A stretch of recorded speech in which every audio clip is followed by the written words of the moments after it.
My name is Clara Towson, and I'm a friend of the show. Boom. I am Francisca George, and I'm a friend of the show. Perfect. Hi, my name is Susan Leemans and I'm a friend of the show. Boom. Yeah. My name is Zainab Sammaz and I'm a friend of the show. Boom. Hey guys, my name is Sasha Vickery and I'm a friend of the show. Boom. Hi, my name is Lloyd Harris and I'm a friend of the show. Perfect. Hi, my name is Jan Faria and I'm a friend of the show. Boom. Yes. Take one. Well done. Hi, my name is Jasmine Paulini and I'm a friend of the show. Wow, Jasmine, you got it in one time. Ready? Play.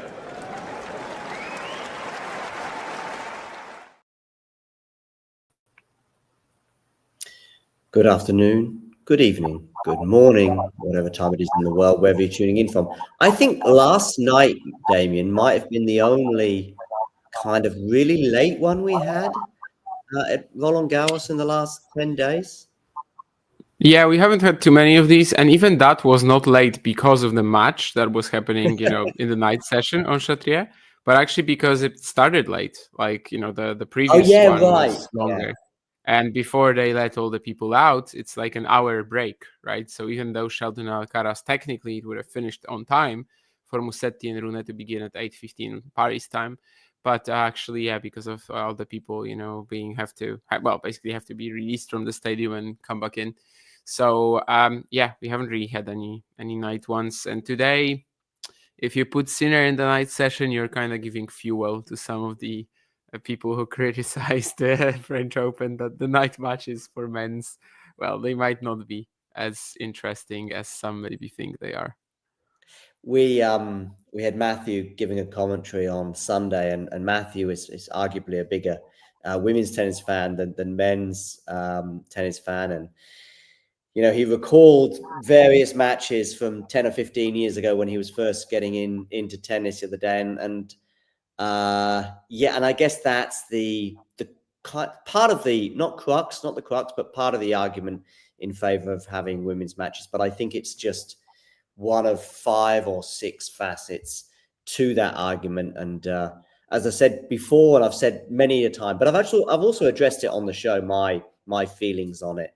But we can deal with that some other time. And I'll just say one thing though, like what's happening today, for example, that's where for me it becomes a little, just in general, if you have one match in the night session, it has to be men's. Like that's just obvious to me when people are pointing out examples like, I don't know, oh, look at this match. It lasted 80 minutes for 3 sets. If you're just going to be pointing to individual examples. Or against, for example, that. I mean, you're just an idiot if you're doing that. I don't think you even believe your own point. But what they're doing during like days like this, Monday, Tuesday, and you have all the women's matches ending at like 4 or 5 p.m. Yeah. I mean, this is how they just literally give ammo to the people who are criticizing them, and for absolutely no reason. And that's what I don't understand. Obviously, I will understand that on Wednesday it will be like this because then the women have to play again on Thursday. But today, tomorrow, I think there's so many facets to this argument, some of which may well actually, by the way, give credence to the fact that you should have women's matches on at night. And by the way, one of them you've even touched upon is the fact that if you had 2 matches and adjust the clock slightly, bearing in mind we might have 6 sets therefore rather than 5, that then changes things. Or of course, if women play best of 5, which I think Qinwen Zheng seemed to be quite outspoken on this, saying she'd be fine with best of 5 in an interview I saw with her from a day or so ago. I think everybody would be fine with best of 5 simply be like, I'm not saying they would like it necessarily. No, the players I've generally heard from have generally not been. But that's not what I mean. What I mean is that every single organism, like if you knew that you have to prepare for best of 5, you would. Like it's not something that's unattainable to women physically or something like that. Like that. No, that's not how it works. Like obviously, if they knew that they have to prepare for the best of 5 format, they would. Would they like it? I mean, that's a completely different conversation. But it's also stupid to say that it's like not possible because women's tennis is different physically or something like that. No, I mean it's all very much possible. Whether they would like it, that's another conversation. What I would have, I was thinking about this about 2 hours ago before I even tuned in to Sinner Rublev. I was thinking they should have, I mean, there's 256 matches at a slam. Is that right on both sides of the draw? Doesn't sound right, because Thank even you. if you have, it would be 63, right? So 126, because you don't have the third place match. Right. Okay. Yeah, true. So 100 plus matches occur at a Grand Slam. Is that what we're looking at? Sorry, I said 63. I meant 127. So it should be 254 singles matches, yes. Across both sides. So 127 on each side. Yeah. Right. So I was thinking as I was watching Sinner, and excuse us, audience, we have gone off at a huge tangent here. But I was thinking as we watch that Sinner Zverev match, we could have 120, we could have a figure of 127 in the corner of our screen, okay? And as we watch that match, we watch that figure go down with every match that in this tournament. Of course, we're at the fourth round stage, so it would be a lot less. But let's just say we've had 80, 90 matches so far on the women's side. And so we have that figure begin at 90, and we just gradually see that number go down. That even during what was a rudimentary straight sets win for Yannick Sinner, for those of you that are not aware, we could actually just see the number of women's matches that would still be in play right now in terms of the viewing audience, but also those inside the stadium, where they would be at in terms of the minutes on the clock. You look a bit confused with what I'm saying, so maybe I'm not explaining this clearly. I mean, I guess I understand, but I'm not really sure what point that would serve, to be honest. No, maybe not. I mean, it's because and I'm just going to switch my microphone, so I will be disappearing for a second. Here we go. I'm back on my main mic. It's because I think that's kind of the crux of it when it comes to the broadcasters. And I just think that we're going down okay, so this is now me touching on something I said on the other day. I just think we're going down the wrong alleyway. I think we've seen players like Iga Swiatek questioned in press conferences and one or two others, and we've seen Andreeva come out with a very strong, powerful message for women. And to be honest with you, she doesn't talk about the night session matches at any point, but she does address someone who mentions it in the comments, I think, regarding the night session matches. But I just think we're going, when you're pointing the finger at Iga Swiatek and anyone, to be honest with you, who's a female tennis player, we're just pointing the finger in very much the wrong direction on the matter. You can point at the broadcasters. You can point it at those people who work for the broadcasters. Many of those, by the way, are some of the loudest in the press conferences. And you can also point the finger at those, managing maybe the situation. But I think the players are doing more than their fair share in terms of promoting the women's game. Yeah, I mean, people criticizing Swiatek for that is just honestly bollocks to me as well. I mean, why?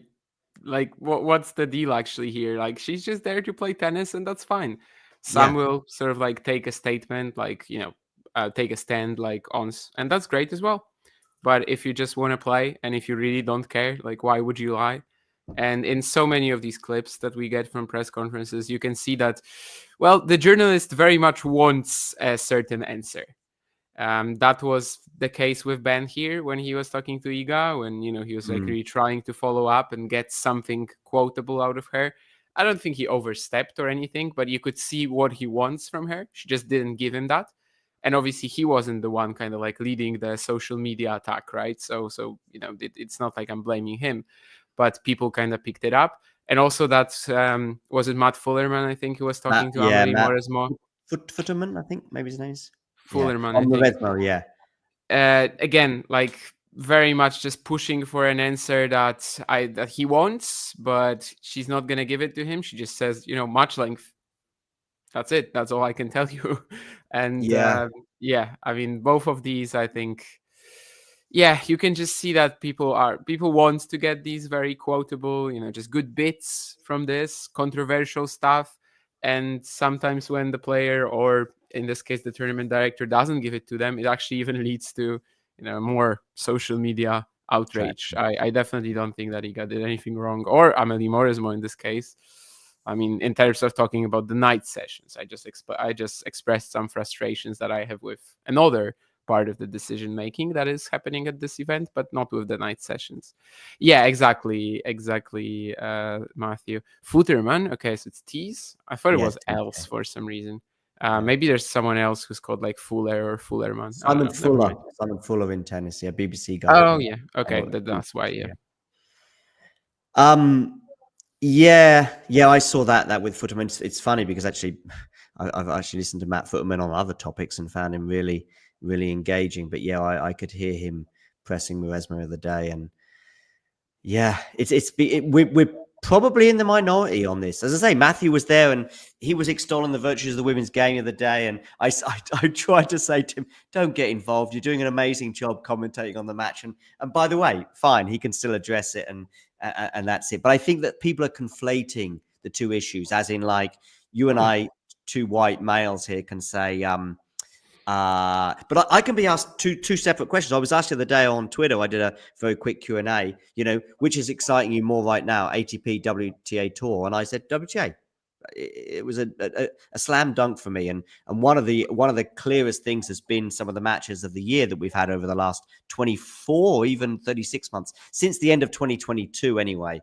We've been scraping the barrel at times on the ATP side, the odd exception being Djokovic, I think. Beijing final. I mean, we got the Beijing final, Right, but I mean, some of at least the elite matches anyway. You may well highlight. No, I mean, if I wasn't following challengers and just generally, things that people don't, I probably would also prefer the state of the WTA Tour right now. And we are going to talk about this today. Another very easy win for Sinner. Is it exciting? Not really. Whereas, on the women's, we have an amazing quarterfinal lineup. We're going to bring this I promise we're going to bring this to a close, but we're going to bring it in an egomaniacal kind of way, egotistical, whatever, bringing it talking tennis. What I find with our audience is it grows as the episode goes on.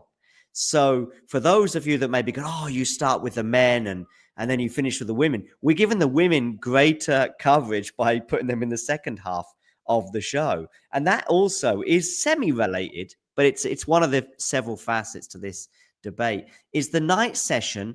It's a very sort of, you're focusing way too much on Mr. or Mrs. Paris who are tuning in on their TV, or Mr. or Mrs. Paris who are going to the match, that's their peak moment. Well, for many of us living in very different parts of the world, the peak session might be the 11 o'clock one. It might be the 3 p.m. match. But the biggest markets are Europe and the States. And for that, the early matches are not the best. So I think if we just cut it down to two biggest markets, then... All right. I said we're done. And you know what?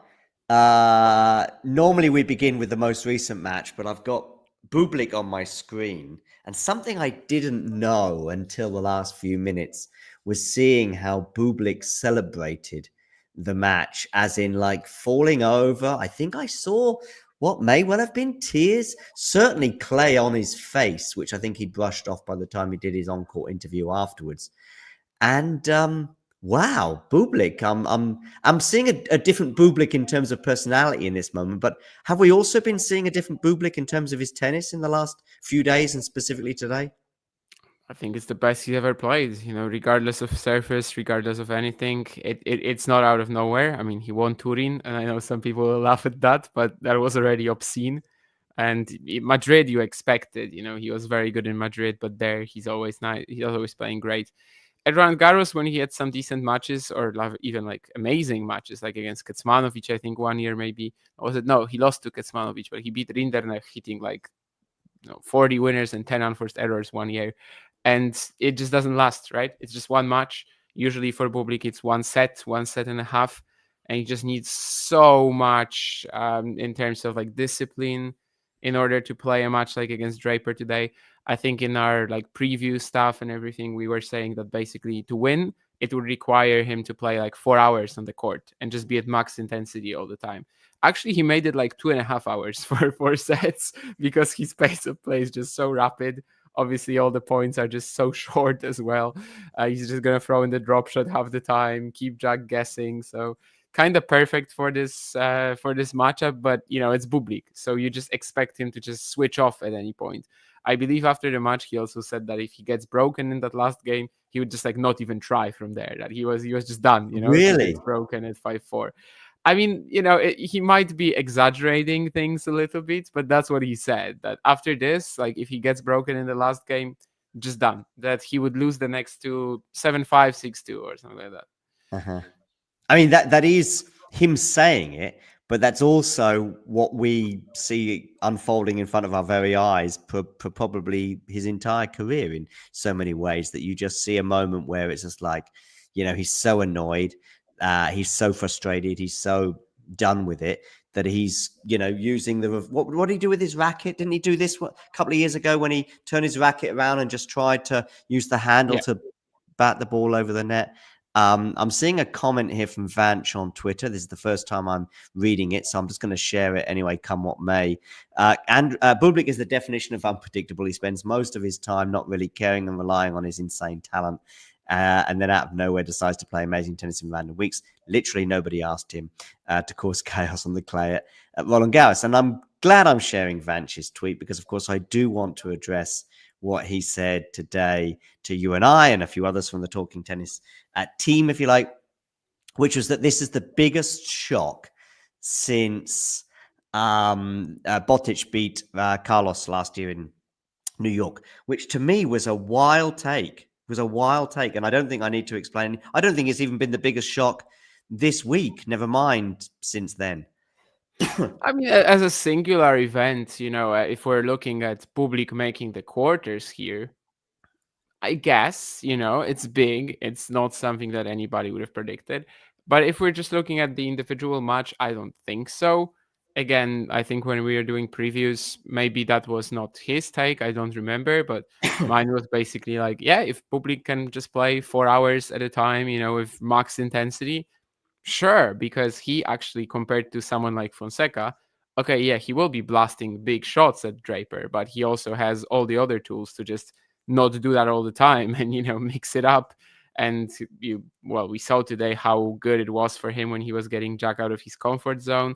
Just the fact that you're not expecting that one big blow every single time, that already makes such a major difference. So yeah, I mean, I don't think that Bublik, is a potential Grand Slam winner, I guess, if he's just playing, amazing for 2 weeks. But obviously his peak is pretty absurd. Usually we don't see him doing this. But this year, yeah, seems like his mentality has kind of like improved again. He fell in the rankings, switched his racket, and for the past 2 months or so, he's actually been the best version of himself in both the game and also the mental side of things. Do you think Vanch is underrating Bublik, overrating Jack, or a little bit of both? Probably overrating Jack, I think, more so than anything else. Jack has never... Listen, even if you just want to take away, certain issues aside or biases or concerns or favoritism, I mean, Jack has never won a match at Roland Garros before. This is not a 3-time French Open champion who's lost to a wild card, and we're going to come to a wild card shortly. He does say on the men's side, but for sure, Boisson winning. Pegula's not. Maybe there's whatever. It's just not that wild. I honestly thought that Bublik had a great chance of. I didn't necessarily predict it or call it, but I thought it was. I mean, I wrote 55-45 before in the chat earlier. It's probably a little wild too. I mean, it's Bublik, I mean, which also gives him a chance. Yes, I mean, it gives him a chance almost anywhere. Yeah, I mean, we've never really seen him playing like this over an extended period of time, especially on clay.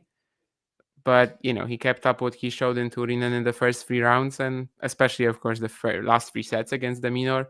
Draper was going to be tougher to dominate like this, obviously a much heavier ball. But yeah, Bublik has basically the advantage of like not having to play normal baseline tennis with you. And I think about this, he also spoke today after the match, that basically, you know, against some of these guys, he just can't compete if they're just going to be dragging him around the court in a longer rally.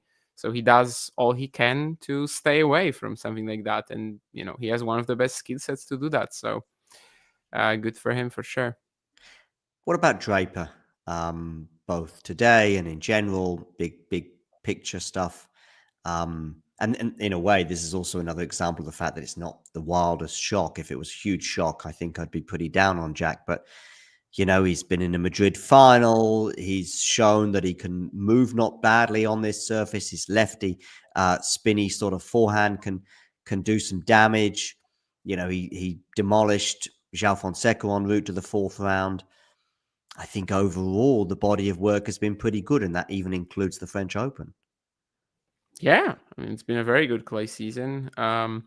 Losing to Bublik, you know, if you told me that before the event, I would probably say that, nah, I mean, that's a rough one for Jack. But considering how it transpired, yeah, I don't think we can really fault him for anything he did during the clay season. He kept himself up as one of the best 3/4 players in the world. It's a shame for him, and I think he was also asked about this today, like that he didn't get to just test himself against Yannick or Carlos here. I think that would be, you know, pretty valuable, maybe especially against Sinner, since obviously this year they haven't had a chance to play each other yet. With Carlos, they've already had a few meetings. So I think from that perspective, he kind of lost something today. But all in all, I mean, this was still a very nice clay season, just maintaining what he was doing on hard courts, even when the conditions weren't as suitable as in Madrid. So I think that's absolutely perfectly fine for him. By the way, regarding that question that you just had, Lewis, what are the sites you're talking about? I mean, because maybe what it seems like to me is that you might be confusing the seeding in the draw and the rankings, because seeding in the draw is based on rankings that are a week prior to Roland Garros, right? Because the draw is made on Thursday. And then the rankings that we have right now, they're based on something a week later. And that's Svitolina losing Strasbourg points because she didn't play it. So maybe that's what's happening here. But otherwise, I mean, the numbers in the draw are always the same since Thursday when they made it. So Thursday, a week and a half ago. So maybe that's what's happening here. Maybe you're just confusing rankings and the seeding in the draw, because they're not the same. They're not based on the same count. It's a week apart. Well, Mr. Bublik is going to be playing Yannick Sinner, somewhat less surprisingly, in the quarterfinal after Yannick saw off Rublev today in straight sets. I'll give my take sort of on the match itself. I actually think that the result is the least surprising aspect, perhaps, of what I'm about to say, because actually I felt from midway through the second set, Rublev had his chances, which I didn't expect. As in like second serves. I remember one game where I think Yannick hit 4 second serves in a row, and I'm just thinking, what are you doing on return, Andre? Also during the during the third set, I know Kohlschreiber in commentary was lamenting Andre's return position, although you could also argue his execution as well. I'll even go a bit further now. I actually think from the middle point of the second set, I don't think Yannick played this sort of lights out tennis that we saw him play against Lehecka and obviously against Casper Ruud in Rome. I think somebody, yes, with different tools, but also somebody, I think Rublev just had no belief today. We've saw something that we've seen a lot in Andre throughout his career, but particularly the last 6 months. I don't think I saw any belief. There was a moment in the third set when he closed his eyes, and I don't mean during a rally, although he may as well have done that at times, but during a change of ends, and it thought, okay, there's something there going on. There was a clenched fist moment as well when they were still on serve deep into that third set. But for large parts, it was, I don't want to say bailing out, because I think that's a bit of an easy way, but he was just like, F it a few times during rallies. And yeah, I think that he could have done more despite the terrible matchup. I think he could have easily got to a tiebreak in that third set. I think he could have easily done more damage on the Yannick serve during the second set. I think we could have gone 4 sets. We could have had some tiebreaks and some tension and another half an hour later on the Talking Tennis episode. But ain't that the whole point? I mean, Sinner and Alcaraz are just playing a different sport to anyone else at the moment. And, they don't need to be outstanding. They just need to bring their base level to defeat these guys. And it gets miserable for them. More so against Rublev. More so against Rublev, against Casper Ruud, against... I mean, he's going to be playing Bublik. So that is the alternative to Rublev and Casper Ruud. That's very much the alternative in terms of how they construct points. Yeah, that's for sure. But yeah, I mean, just playing normal baseline tennis against Yannick, it's very difficult right now. There's that famous quote from Stefanos who said few tools he had, right? Or something like that at the ATP finals. And it is true about Andre. And we're not only seeing this in the Yannick matchup. Like this season, anytime he plays somebody who can just like straight up out hit him, he's just done. Fonseca, Australian Open, Fields, Monte Carlo. You could probably find some other ones as well. If somebody plays the power game better than Andre does, there's not much he can really do at this point.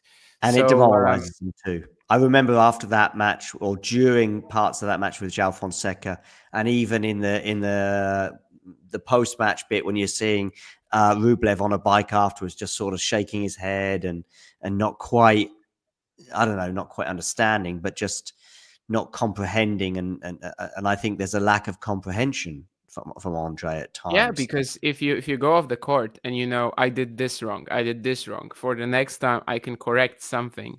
And if he comes off the court and he just like, that guy is better than me straight up at playing my game, what exactly am I supposed to do? Of course, these are like developmental things that could have been maybe tampered with, could have been done ages ago. They weren't. Maybe there's still some improvement coming in terms of, just becoming more of an all-court player, finding some other ways to win points against guys like that. I don't know. Andre did beat Yannick last year, and you're showing that head-to-head, so that's why I kind of thought of that. But of course, that was also with the physical issues. And I mean, Rublev, Sinner, especially if you just compare their games, it's like the same but 10% better. Some time ago, a couple of years, I'm not gonna sort of like get too deep into this story, but I remember this from a press conference from a player who basically was playing Carballes Baena, and they have a pretty similar style. And he's just like, okay, I lost 6-1, 6-2, but I didn't feel like I was much worse. It's just that he plays the same game and he does everything 5% faster, 5% stronger, 5% more consistent, and then you have absolutely nothing to look at. And it's kind of like that with the Rublev Sinner matchup for sure. They have similar weaknesses, or at least had. Yannick did something about them, improved the serve, started, even using the drop shot, feeling a bit more comfortable at the net. Rublev doesn't have that. He's still like very much glued to the baseline, just powering through his shots at that same bouet intensity. And what else can you do, really? So to me, I was not excited by this match in the slightest. And if it started getting like heated up in terms of the scoreline, I would have probably followed it a bit more closely. But for now, it's just how the entire tournament for Yannick has been. And it's, again, just a testament to also how strong his base level is. Like, it doesn't really matter. He's good enough that form of the day is just not a component in these matches. Because even if he is at, one of his very average, mediocre days, and the opponent is peaking, that's still edge Sinner. The world ranking of Bublik is 62. The world ranking of Yannick Sinner is 1. And yet, we can mention Casper Ruud, who's top 10, I think. I know. And also, obviously, Rublev, top 20, and not long ago, top 10. And yet, there's something about this Bublik-Sinner match that we hope. We don't necessarily think or entirely believe, but we do hope that there's with a bit more certainty anyway than there was today.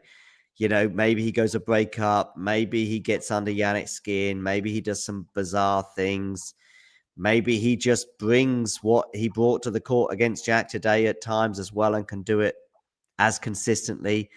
And suddenly we're into a an incredible match against Yannick. And yes, there's a lot of variables, but probably there's less variables than there would be for a Yannick Sinner and Andre Rublev matchup. 100%, yeah. Bublik is just a player who does not allow you to hit at your normal rhythm. You cannot do that against Yannick right now. You cannot play baseline tennis, just ground stroke for ground stroke with him. Some obviously are trying to do it. Most of them are failing. Alcaraz does like a mix of both, I suppose. And obviously he's been successful in the matchup. But also he's Carlos Alcaraz. So if we're talking about Alexander Bublik, who's obviously like not in the same league tennis-wise, he has to rely on that even more. But, that's precisely what he did against Jack today. Is it going to be tougher against Yannick? Yes, especially if the return quality that we know Sinner has will be, on top point and like on getting top marks on the day. It will be very difficult. But at least there's that side of unpredictability to it. And definitely it's a matchup that I think is a little less comfortable. The way that Bublik was luring Draper forward today. Again, is that something he's going to be able to do against Sinner? If he is, then who knows? There's actually a slight chance. But the Bublik mental game, it's like so convoluted. You never really know what he's going to do.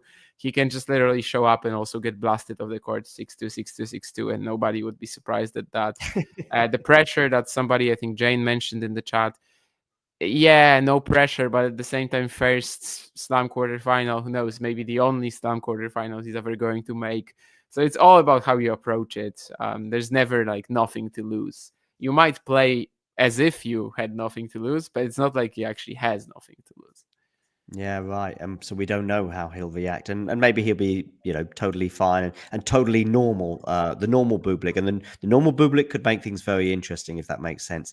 But we don't need to worry about Yannick maybe until he's sort of, a set and a breakdown, or maybe even going to a fifth set. Then maybe Yannick might start to feel the nerves. But I just think there's that we're with Bublik. Yes, it does seem like he doesn't have a care in the world, but I think he does. I think he would love to be in a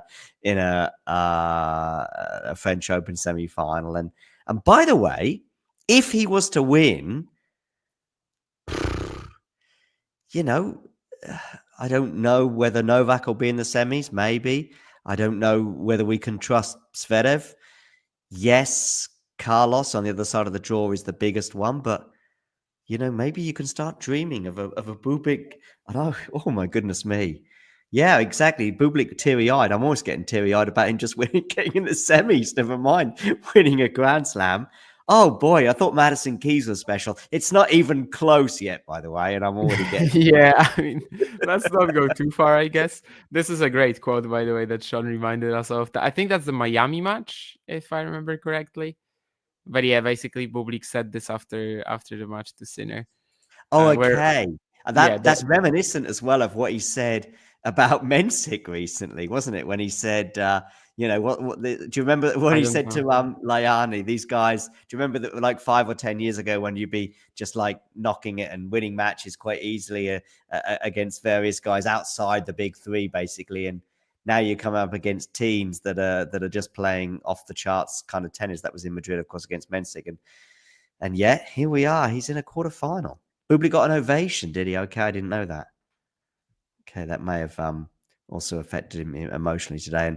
And maybe that's a sort of a negative in terms of the emotion, that maybe, again, it sort of does feel Bublik-esque that he's kind of, done his thing and got because he is widely liked. Yes, there will be a percentage that don't like his style, but he is still a bit like Medvedev in some ways.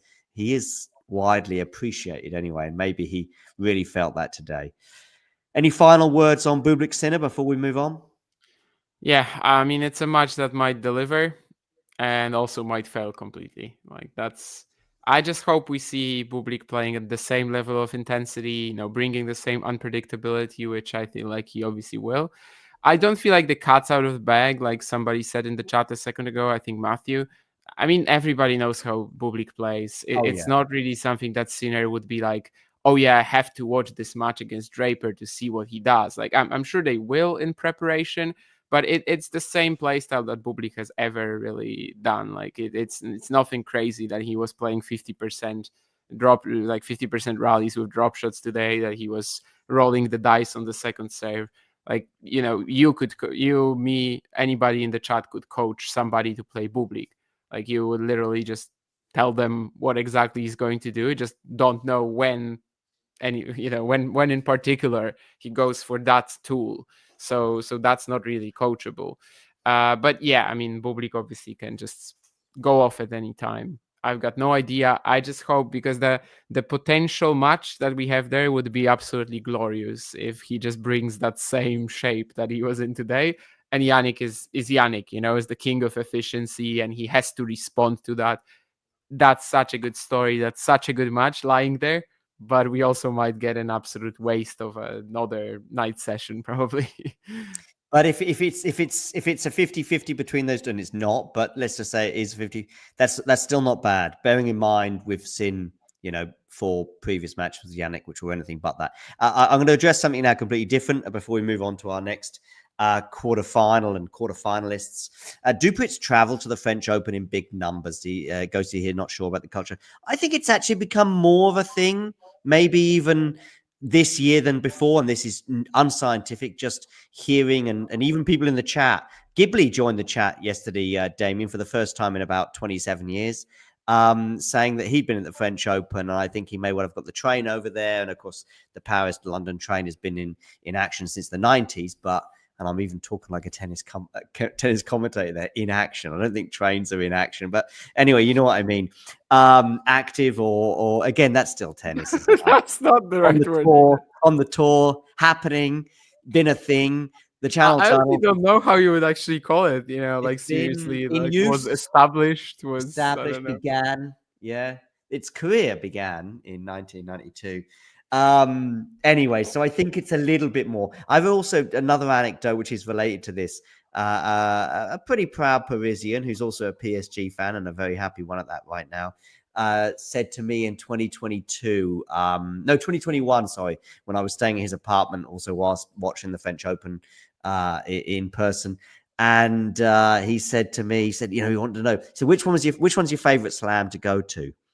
And I was like, well, I'm from the UK, so I think that's a factor. And yet, to be honest with you, New York is exciting because it's a travel, it's a trip. And he says, yeah, but it's New York. So he's like, so come on, what's your next favorite? I said, well, obviously being from the UK and growing up watching Wimbledon, Wimbledon may be my second favorite or was my favorite. Yeah, but you're from the UK, so that doesn't count. So what's your next favorite slam? And I was like, well, I mean, Australia. Oh, he's like, I was like, well, don't keep asking me. He was really trying to get you to say Paris, but no. Of course Nick, by the way, they cannot pick Andreeva Boisson to be the night session match on Wednesday, and this is not an Amélie Mauresmo thing. It's just that Andreeva or Boisson will have to play on Thursday. So on Wednesday, the women have to get the early matches. Wednesday is the day where it's totally fine.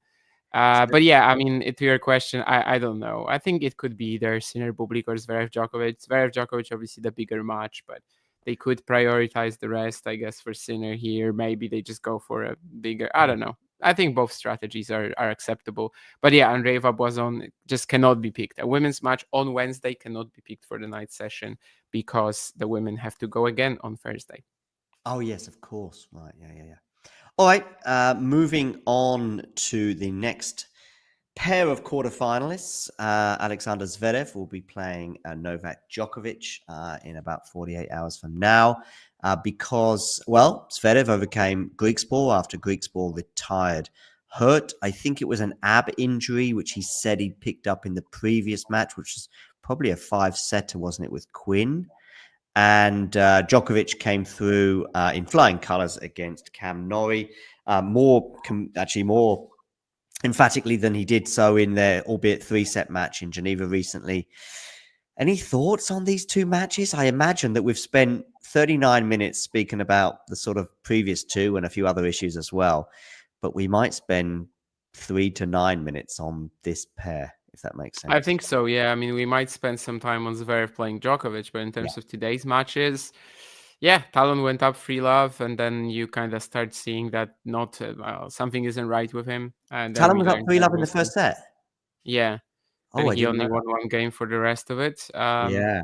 Well, you started seeing that he's not feeling all right. And, yeah, ab injury. He said he got it, I think, well, maybe also the previous match, but during the warm up and earlier before the match, but also when he was hitting some serves in the warm up, it got worse. After a while, he wasn't able to continue, which is obviously a shame. I mean, we've seen so many good matches between them in recent times. Including the French Open last year, 4-1 in the fifth with a double break for Talon. So, yeah, Zverev has been really like let off without any warnings this tournament because Kobori was supposed to be tougher. Griekspoor was supposed to be a big battle, and he avoids both of them. Not really, thanks to playing like some amazing tennis, mostly the opponents underperforming. But I also wouldn't say that he's done anything wrong. Obviously, I don't think he's been mediocre either. And Novak has had the cakewalk of a draw himself. 6-2, 6-3, 6-2. Of course, not living up to the Geneva semi standards, but I think we were all expecting Cam to be maybe a little bit more proactive, try to attack the net like he tends to recently a bit more often. And I don't know, just again, not play normal baseline tennis with Novak because he clearly can't do that. And I don't think today he had maybe also the belief. I don't think he really came out thinking, having much of a plan today to play Novak on the court. Maybe a part of him was satisfied with the fourth round. I don't know. I don't want to like make all these psychological assumptions. But the reason why I'm doing that is simply because in the actual match there was nothing to talk about. And yeah, Novak hasn't dropped a set, of course, going into the quarters. Hasn't played anyone in the top 80, I think. Hasn't played anyone in the top 80. Yeah. Wow.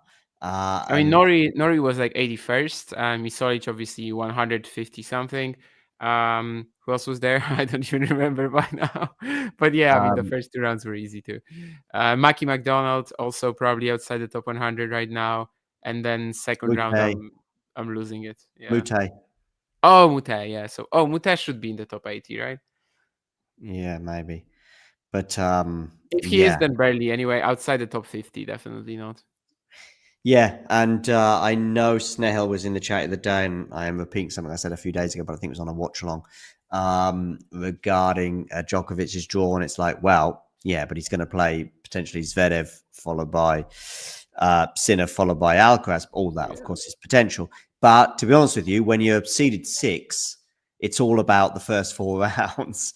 Because, yeah, sure, in the quarters and semis and final, well, semis and final, and you've got Yannick and Carlos as far ahead of the rest of the field, then that is your projection, whatever you do. So it's all about who you're getting in round 4 in particular. And if it's Cam Norrie and preceding that Misolic, Mute and McDonald's, then you're doing okay. Let's say that. Just quickly, one more thing on the Cam Norrie match today. A couple of things that almost back up what you're saying. First game, Djokovic breaks, or first service game of Norrie. I think it was actually the first game. Djokovic breaks, and you're like, oh, okay. You always feel as though if you're hoping for a competitive match and praying for it, you kind of need, take Casper Ruud in the 2023 final when he goes up that early break, hangs on to it until I think the final service game, and then it gets away from him, and then obviously loses that tiebreak, and it was good night Vienna. But at least we had a competitive match for an hour. And also there was another moment. Cam Norrie also went up an early break in the second set, but Djokovic broke back immediately, and that was that. Zverev comes through, as you mentioned before, and hasn't been tested that much. I thought that Kobori might do something in a sort of, not maybe a Comesaña kind of Rio kind of way, or De Jong did take a set off him. Griekspoor we know can do him some damage, but unfortunately, Griekspoor from 3-love up, probably at 3-love. You who was watching it, or some other people that were watching it and I wasn't, might well have been going, okay, this is the Griekspoor Zverev that we all, circled as being a potential banana skin for Zverev. And yet there he is. He's in the quarterfinal, not really impressing anyone. But now he's going to play Novak Djokovic. And this is a match that we touched upon, I think, 48 hours ago, obviously being a strong possibility. And I think I said something like, if this is the French Open final, I'd be fearing for Zverev, and yet a quarterfinal, I make him the favorite, and I'm going to stick with that. I'm probably going to as well, but just to be clear, it's very close. I feel like somewhere earlier today, I think I even wrote something like that. That at this point, it's kind of just like also subjective. It's so close between them that someone will believe that Djokovic has that magical touch in slams. Someone will think that he's probably past that, and Zverev is just gonna even though he's gonna play the most boring tennis ever, is going to win in the long run. Myself, I'm probably closer to the second opinion, but I can't say that it's factually correct or factually incorrect. It's just really going to be a big battle, hopefully this time, because of course in Australia in the semis, Novak was unable to play after the opening set. This time it looks like they should be able to compete. You said about Zverev that he hasn't impressed anybody. Also, like, he didn't have any space to really in the first 4 rounds, because how do you win them more easily?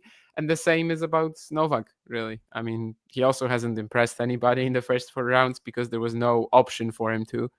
Every single match was relatively simple. So at least we know that they will be both well rested. I would give that slight edge to Zverev as well. Perhaps this is related to my overall take that I think Novak probably won't win a slam from here. Of course, the draw kind of gets real for both of them. But you're right to point out that it's like that for everybody, really, from the quarterfinals onwards, at least, in most slams. Of course, on the other side of the draw, we have like Tiafoe, for example. Well, Bublik, I suppose you could also say that this is not an opponent that maybe Sinner should be fearing in general. Now we're starting to have other ideas that at least maybe it will be a little bit more competitive than that. But yeah, for both Zverev and Djokovic, the big issue is that they have to play each other, then likely Sinner, then likely Alcaraz. So, that maybe is the bigger problem between them. I'm going slightly Zverev, but I really can't say that this is based on any big logic. I think also physically, I still think that we don't know. Since 2023, has Novak played? Since that Wimbledon final of 23, has he played a 5-setter? I think I mean, last year's French Open, he won 2 5-setters, and both of them he actually outlasted much younger opponents. Yes. And by the way, 73 was the Mute ranking. So I guess change my, my I don't know. But to top 73, he's not played anyone outside top 70, let's say. Dave, you picked Jack Draper to win the title. I'm sorry, I'm not listening to any more of your predictions for the French Open. You say he beat those. It was Cerundolo, and who was the other person he beat in 5 sets? Musetti, maybe. Musetti, yeah. And yet those 2 back-to-back 5-setters finished him. Oh yeah, absolutely. But it was also back-to-back 5-setters against younger opponents. If we're talking about him winning the title, that is still a problem. But like right now, he is well rested. For at least one 5-setter, he is. True. All right. Well, we'll see. And then the other flip side in terms of 5 sets, how Zverev is strong mentally come a 5th set. We'll see. Of course, they have played a 5th set at Grand Slam in 2021. I think it wasn't it, in New York? Just having a look at some of their previous matchups here. In 21, they played each other quite a few times, of course, in some pretty epic encounters, including, of course, the Tokyo Olympic semifinals, and then a few weeks later in New York, where Novak emerged the winner. And so Novak was, it was 2 sets all. So Zverev got the 4th set before losing the 5th, 6-2. There was an epic rally, I think, as well of 50-plus shots in that match. I do recall watching that with great vigor. And then Novak, of course, went on to lose the final to Daniel Medvedev. But Medvedev is long since gone. All right, any final words on this? Because I think we have kind of wrapped up the men for today. Probably not. To me, Jane, that kit that also Rune had looks more like Dennis the Menace. But for Rune, it made a lot of sense, especially. I don't know if Jack Draper, it makes sense for Freddy Krueger. Hopefully not. I hope that there's no tennis player who is a direct comparison to Freddy Krueger in terms of their, I don't know, activities. For what it's worth, I like the Alcaraz outfit. They always seem to give Alcaraz the best outfit. They give Yannick the worst, and then depends where else. But the 2-toned red shorts and t-shirt thing that I see quite a few of the Nike boys wearing, including Holger Rune. Yeah, not so much. Yannick, definitely no. And yet the Carlos Alcaraz cream and black, I think it is combo. For me, it works quite well. Anyway, non-tennis issues tick. Women's tennis, klaxon alert, because we're going to focus in on these 4 matches, of which I saw 3.5. I had all my eyes and ears and all sorts over the first 2 matches of the day, which was Coco Gauff against Alexandrova and Andreeva Kasatkina. I saw none of Keys Baptiste, and I saw bits of the Boisson Pegula match, but actually not the crescendo. I didn't see it from 3 all onwards. Shall we start with Boisson Pegula? As you wish. I mean, it was definitely the biggest story of the day. Yeah, let's go with that then. So Pegula wins the first set. You're thinking, okay, she's probably... I just kept thinking, as Pegula looked like she was on the verge of a quarterfinal, I was thinking 2 things. I was thinking Jessica does seem to get nice draws. And I keep having her deep in various different brackets and thinking she's not playing well. I don't think she's played well really since New York. And yet I know she's picked up a title since then. And I know she's gone deep in tournaments.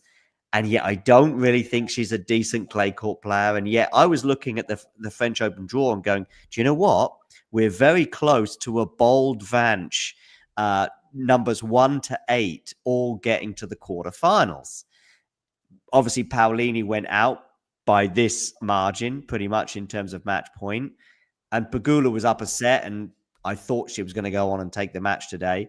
And so we would have had 7, 8 of the 8 seeds in the quarterfinals. And yet, Mademoiselle Boisson had different ideas. I mean, that's just Paolini and Pegula, right? Yeah, just Pegula didn't make it out. So both of them major chances, obviously. Yeah, I mean, Pegula, I made this comparison the other day, but it's basically like Fritz. They both were like in no great form coming into Roland Garros, but you look at their draw and you're like, okay, yeah, they can actually make the quarters here. But also, if they do make the quarters, they're probably done. And there's also a number of players who will be looking at that section and just thinking, oh, yeah, this is my chance. With Fritz, that ended up very differently, of course, to Pegula eventually. Pegula definitely seemed like a big favorite to make the quarters today. Boisson was struggling physically in that Jacquemot third round encounter. So, yeah, I also didn't really have high hopes for her here.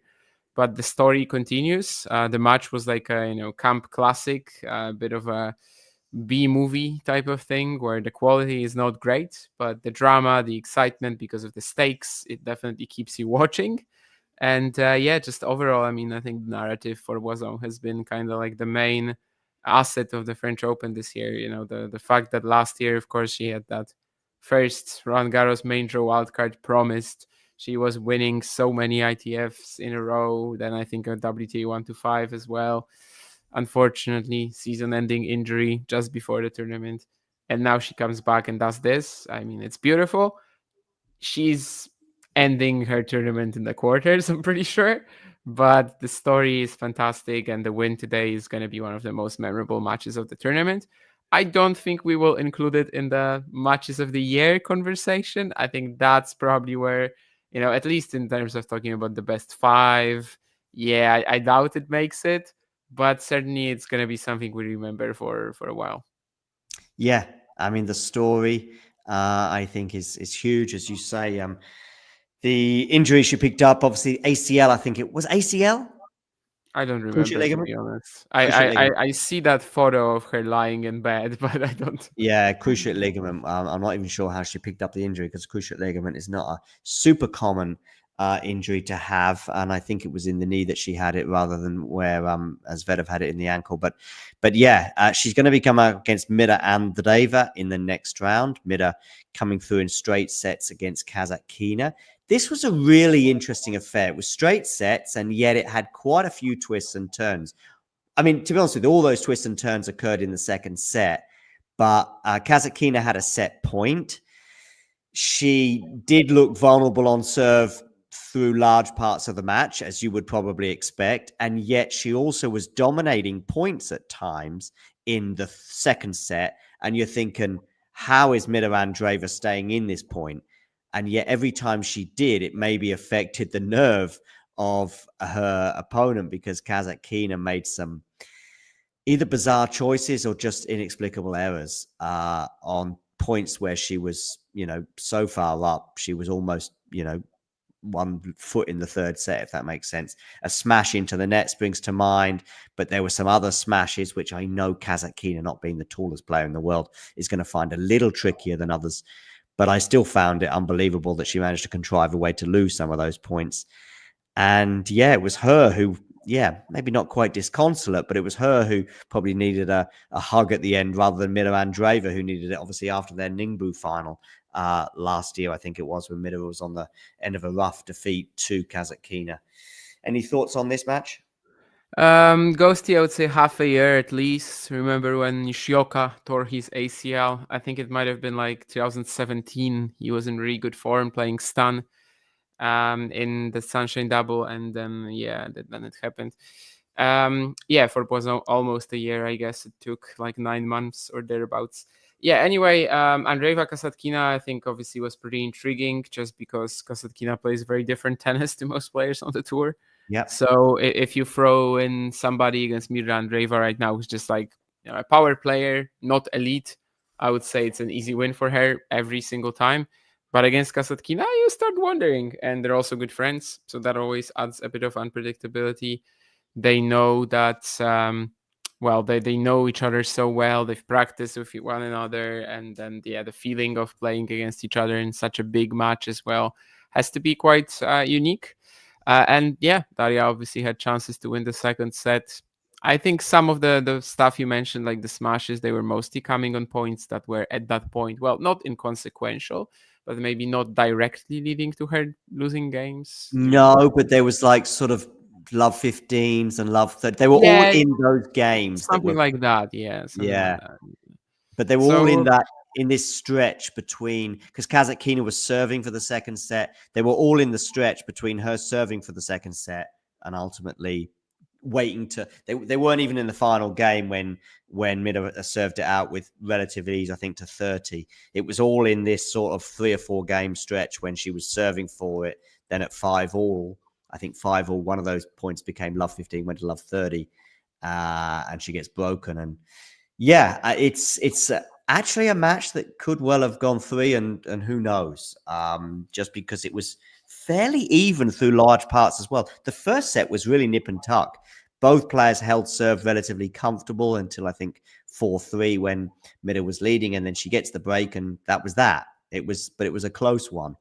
It's funny because I think Kasatkina could have won that match. I think she's then going out in the next round or very soon after.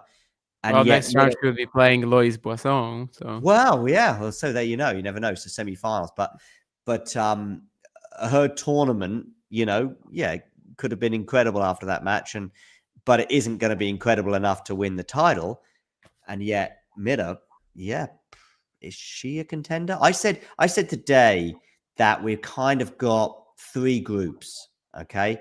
And this is before the Pegula and Keys matches had got underway, I think. I said we've got the first 3, the top group that, you can make a huge case for any one of those 3 to win. Gauff, Sabalenka, and Swiatek, depending on what your viewpoint is. You've gone, it's this then next group, which is so close, they can almost touch and even jump into that same group, which is Qin Zheng and Mida Andreeva. But maybe there's some matchups there that push them a bit lower down, and that's why they're in that next group. And then there's the rest. And Andreeva, to me, is in the first group. She's in the first group, is she? Yeah. But Coco Gauff matchup? I mean, that's the one problem. But like, what else is really the issue? She has the easiest quarterfinal opponent out of everybody. She does now, yeah. But even if it was Pegula, there's absolutely no chance that Pegula beats Andreeva this week. So I mean, Mirra to me is definitely in the first group. I think I would probably put Kinven in like a secondary tier of her own, maybe joined by Svitolina, maybe by Keys, I don't know. But Mira to me is just part of a 4-player conversation. With the one real issue that I have is simply how she reacts to Coco. Yeah, the fact that this is the one rivalry where you see that she is just 18 and that she still has a lot to learn. Whereas in all the other matchups, she tends to look like a very smart and intelligent player. Ghosty is just like try-harding these Boisson jokes regarding Harriet Dart. I like it. Would you not also Mira Andreeva Sabalenka make Sabalenka a fairly warm favorite? No, not at all. Not around Garros. Okay. Let's move down then to the next bunch. Dave, I would say that Andreeva has a lot more defensive options and variety, but she's obviously not quite as athletic as Coco is, as fast. One thing in the Andreeva Kasatkina thing today was, I mean, they're kind of obvious things, but I'm going to air them anyway. Mira's serve is another level. Mira's ability to defend is exceptional, and so is Kasatkina in her own way. But Mira also turning defense into attack, particularly with the down of the line shot. Those 3 facets, it's kind of interesting that she lost to her in Ningbo, albeit on a different surface. Yeah, but they're useless in the Kasatkina matchup because she, like, you know, they're amazing. Like the serve, okay, sure, but turning defense into offense, and what else did you say? The down the line shot, which is related to the. No, defense. I mean, at first you said, I think, serve, defending, and then turning defense into offense. Defending and turning defense into offense. Like, that's not exactly what Kasatkina forces you to do. And that's the same with the Gauff matchup. I mean, in the Gauff matchup, Andreeva just started feeling like, okay, I have to attack. You know, I have to just get to the net, play massive shots myself, inject all the pace. So, like, yeah, that's why a lot of her assets, I guess, she just can't really use there. And then, yeah, I suppose Ningbo was mental, but it probably doesn't go that deep. Yeah, sure, Mira also improved since Ningbo. But just even today, right? We saw that Kasatkina is another cup of tea for her. Another cup of tea. Do you have an expression like that in Polish? There's probably an equivalent, but nothing that I can think of with herbata, to be honest. An entirely different bottle of vodka. Coco Gauff will play Madison Keys. The Madison Keys calendar slam is still alive and kicking after a straight sets win over Baptiste. Coco Gauff also winning in straight sets against Alexandrova. I saw pretty much every ball. No, that's not true. But large parts of the Coco Gauff Alexandrova match. And I saw none of Madison Keys against Baptiste. And yet here we are. Those players, and I'm pleased with getting this quarterfinal. I think there's a clear favorite, and we'll probably come to that shortly. But I am pleased that, you know, there's a lot of doubt. I think you can. Do you have any doubt? Well, first of all, let's talk about Gauff and Keys' wins today. Anything you want to say? Yeah, I've got nothing to say on Keys beating Baptiste because I skipped it. Yeah, me too. I just was pretty sure that Maddie was going to win. If it goes to a third set, I probably tune in. It didn't. Gauff, Andreeva, Alexandrova, I mean, that's kind of Bublikish, right? In the sense that it can be absolutely amazing, but it really requires the underdog to be on point. For a set, she wasn't. But overall, obviously, you can just see that Coco is going to require her to play like 10 amazing shots to end the point compared to usually just playing 2 or 3. And that's a big difference for someone like Alexandrova, who's just risking so much with every single stroke. There was potential there to go free, definitely. Yeah. But yeah, the opening set, of course, that already hurts when she's just smashing everything into the back fence. A lot of that is caused by Gauff and the pressure that her defending demands. So I do think that her return was a bit Alexandrova's return was a bit substandard today. I think Coco served pretty well, but there were just so many returns going into the net from Alexandrova that were attackable. And of course, she's gonna attack them, and that can happen. And by the way, you say for a set, actually it was 5 games. The 6th game was an epic Coco Gauff trying to get over the line, but it was all fairly immaterial. I wondered if there was going to be an Alexandrova, not a comeback, but like, I'm going to win this game, maybe hold serve, maybe do a Djokovic against Nadal in 2021 when he sort of gets back into the set, but it's too little too late, but then carries a momentum into the rest of the match, because it was a more than a 10-minute game that Gauff needed to get the bagel. And from that moment onwards, we had a match, because there were some fairly comfortable holds, I believe, from both players until we get to about, I think, 3-all. Coco then gets a break, but she's immediately broken back.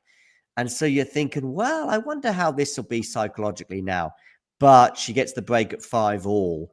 And yeah, I think it would have been a difficult tiebreak for Coco mentally, at least, having had that break advantage and so close to the finish line in so many ways, and having bageled obviously the first set.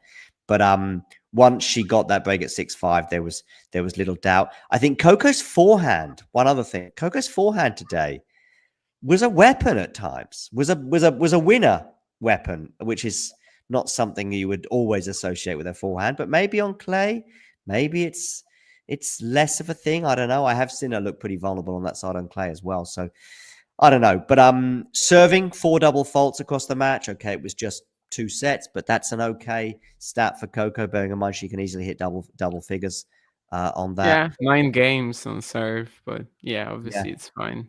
Yeah, but 9 games. But as I say, there was at least one 10-minute. There was another one, I think, where Coco was on serve for quite a while. Anyway, playing Madison Keys. Keys can win this, right? If it was any other slam than RG, I probably would be picking Keys. I don't think I can quite justify it in Paris. I don't think so. Again, it's kind of like Alexandrova, right? Just the fact that we know exactly what Madison will be trying to do, and Coco is so athletic, so quick, so dynamic. She's gonna make her play that one more shot time and time again, and probably that will be enough. But it's not the easiest, definitely not. Played on clay in Madrid last year, and we do know that Madrid is a bit of an outlier, but Madison Keys won that in 3 sets. Keys does lead the head-to-head 3-2. It also includes a grass encounter in Eastbourne. Before that, they had matches on hard in Dubai, US Open 2022, and Adelaide as well. So yeah, 1 encounter on clay, albeit it was in Madrid last year, and Madison Keys won that one. Yeah, I think it's you got to go Coco, but of the 4 quarterfinals that we've got, maybe it's let me just have a quick think about this. Yeah, there's an argument to say it's the most difficult one to call. You might say Qinwen Zheng against Sabalenka, bearing in mind. Yeah, there's 2 or 3 at a similar level, I guess. Yeah, and then obviously one is just completely lopsided on paper. We'll see, but yeah, probably 2 of them are similar, and then one is still relatively close to them. You've got, so obviously Sabalenka, Zheng, Svitolina, Swiatek, and Keys, Gauff. I think they're the 3 where, are they all 60-40, more or less? More or less. I mean, 1% this way, 1% another. Obviously, this is all very subjective. Which is the one? So if obviously Swiatek, Sabalenka, and Coco Gauff are all favorites, which is the most fragile of those 3? Most fragile favorite out of the 3. Bearing in mind who they're playing, maybe Sabalenka. Maybe. After Rome, I mean, it's difficult to say. Previously, we would have said that this is a super easy matchup for her. Then she gets so frustrated by Qinwen and clay. I don't think she will get as irritated, at least, and will have a better chance of responding if Qinwen brings the same tactical plan. I don't know. By the way, Ghosty, I have something that you will like. John, do you know what Harriet Dart's least favorite Oscar-winning movie is? What? There's something else about Harriet Dart that was mentioned earlier. What's going on? No, but do you know what her least favorite? So what's her least favorite? Movie? Her least favorite Oscar-winning movie? Yes. The Godfather, but that's obviously. Actually, it also contains Al Pacino, and it's Scent of a Woman. Okay. How do you know that? Oh, you still don't get it?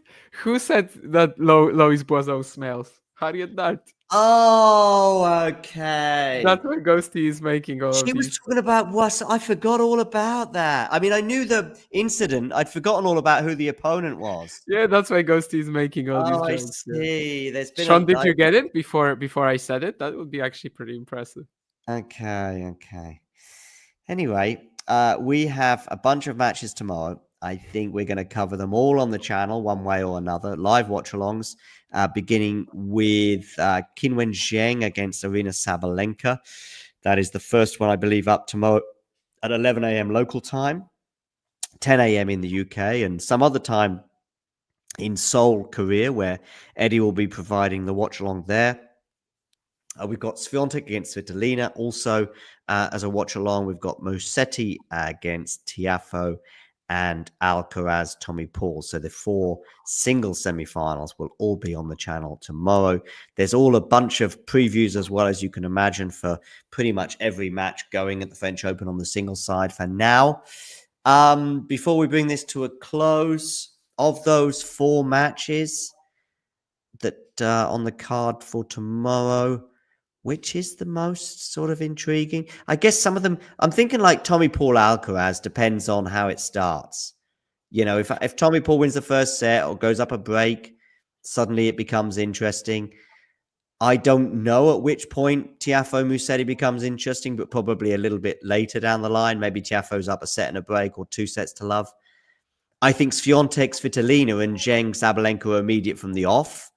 But actually, if Swiatek is, it goes the other way with the Swiatek match. It's kind of like, maybe at the beginning, like her against Paolini, French Open final, maybe you would say it was never interesting from the minute it began. But let's just see Paolini get a couple of holds and then, maybe I'll get into it. I don't know if that says anything about my psyche regarding watching something. No, this is just, and we do have an expression about this in Polish, and it's just wishful thinking, But obviously last year the landscape. What is the expression in Polish? Myślenie życzeniowe. But what is that like? Go to the fridge hoping there's chocolate going to be there, or I don't know. Hope that the bottle of vodka is going to be there. Hope that the 24-hour 7 shop is going to be open. No, it's just the same. It's literally just directly translated. Okay.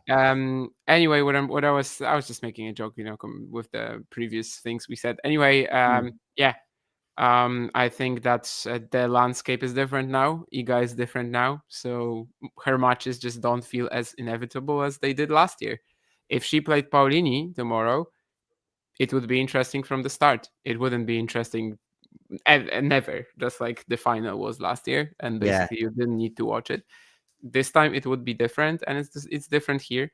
And I think clearly the women's matches are much better. Yeah. Today, by the way, in terms of the tennis, probably Boisson aside, was I heard you saying this with Nick last night on the show. I Saturday night when it was me, you, and Vance talking, I just thought there's just no way Sunday cannot deliver. I couldn't see a world where we had a bunch of boring matches. Even if Iga lost in straight sets, it would have been fascinating for so many reasons. But I just couldn't see how it couldn't deliver. I could see a million ways how today would unfold in an uninteresting way, but a million ways that all probably had the results. Besides Boisson, Besides right? Boisson, yeah. But and Bublik, that's the other one actually. Yeah. Tomorrow, the women's matches are great. I mean, they are at the moment. They are at the moment. For me, it's the women's matches that are more interesting. The men's matches right now, 100%. That it could obviously flip quite easily, and we get a couple of 5-setters on the men's side, and the women's matches end up being comfortable wins. If it's comfortable wins for Sabalenka and Swiatek, it becomes less of a story, obviously being the favourites. But from the outset, it's the 2 women's matches that provide the most intrigue. I'm not gonna lie about it. I'm probably not watching the men's. Yeah, I mean, I will be out for some time during them, so that also contributes. But I'll just be watching challengers, probably, like unless I suddenly decide that maybe it's getting interesting. But yeah, the women's match is much better tomorrow, I think. How's Nick's power rankings doing? Well, let's bring them up. Nick's WTA Power Rankings: 1 Sabalenka, 2 Gauff, 3 Swiatek, 5 Miller Andreeva, 6 Svitolina.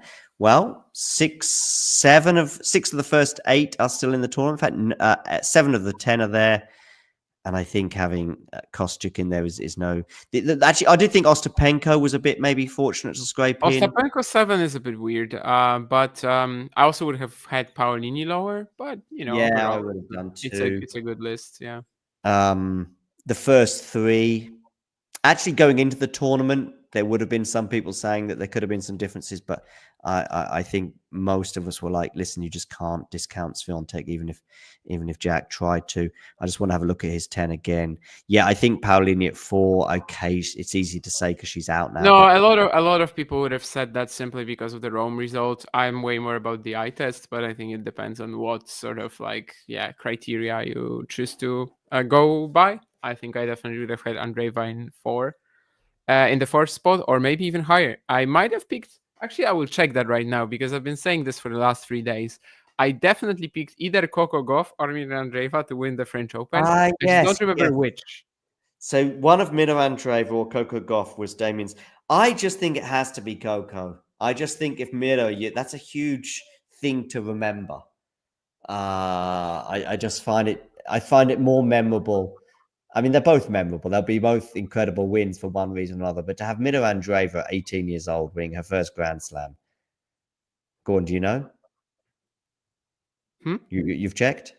I'm loading it now. Oh, you're loading it. But yeah, I mean, in terms of Gauff, of course, she only has 1 slam, so it's not like it would actually be, and if she beats Swiatek in the final as well, there's a big story there because huge, but it's she lost to her the previous 3 editions, right? Her and only her.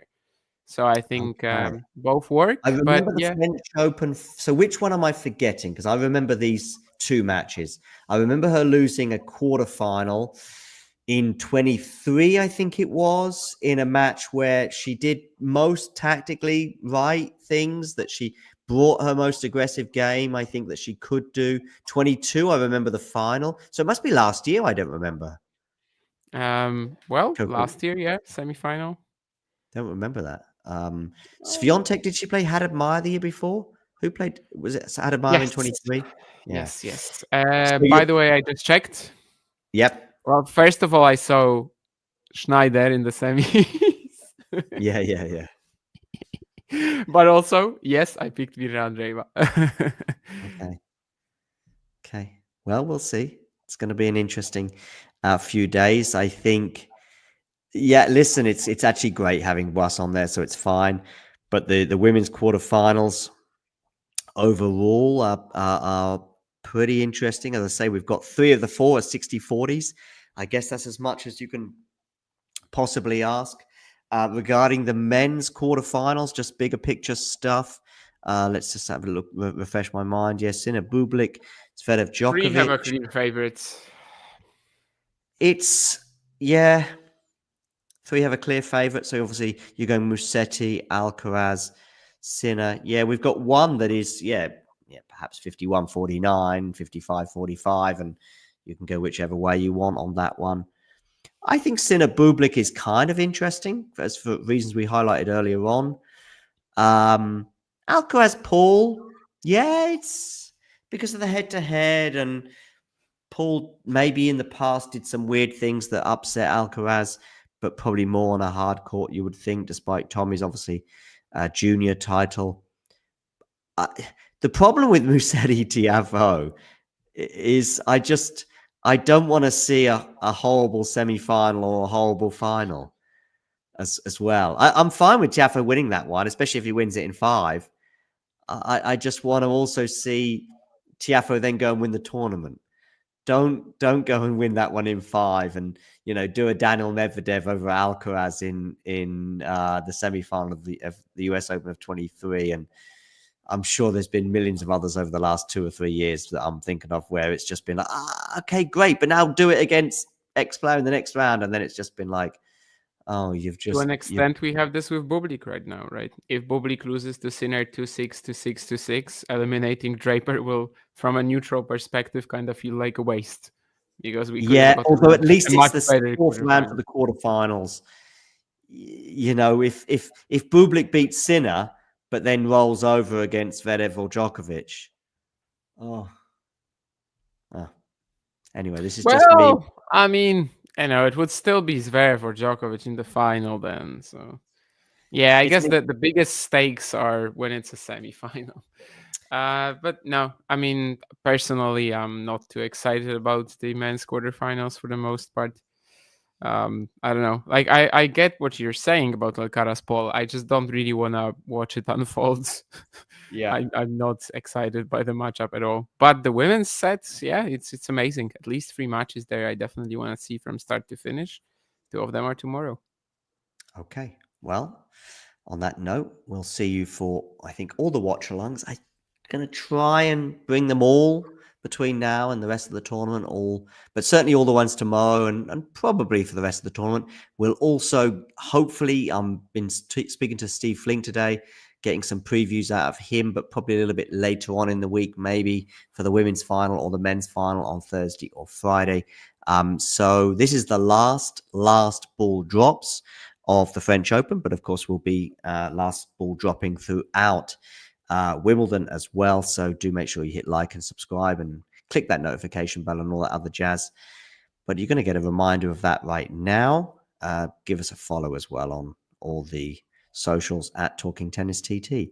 But for now, last ball drops. Well, they have a night session tomorrow night and the night after, right, at the French Open, yeah? Definitely tomorrow, and I think also, yeah, on Wednesday as well, because it's 4 matches, and then the night sessions are gone by Thursday, I think.